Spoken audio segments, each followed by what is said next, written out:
Le bouclier sécuritaire renforcé mis en place contre les infiltrations illicites vient de démontrer une fois de plus son efficacité irrédoutable. Notre mission, au-delà des recettes, nous l'avons dit, c'est de protéger les citoyens et nous sommes en plein là-dedans. Oui, la brigade mobile d'intervention BEMI de Bamako a frappé fort. À bord de ce véhicule personnel, 24 briques de cocaïne pure, soit près de 26 kg ont été extraites soigneusement dissimulées. Valeur estimée plus d'1 milliard de francs CFA.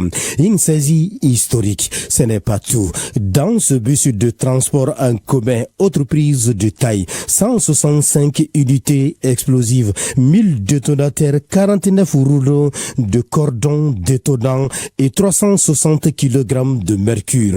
Un arsenal entier stoppé net par les agents de la BEMI.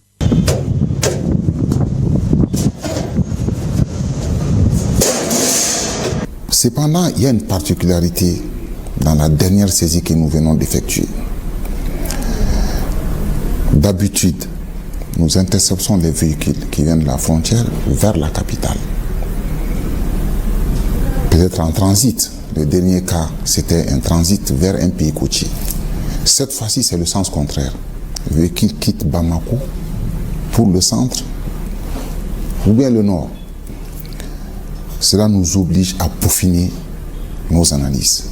Et c'est pour cette raison que la douane s'organise à adapter ses méthodes d'intervention, à coordonner ces interventions, à cibler à travers le renseignement douanier pour protéger la chaîne logistique licite et pour protéger la population. Je voudrais donc vous rassurer que nous ferons face à nos responsabilités.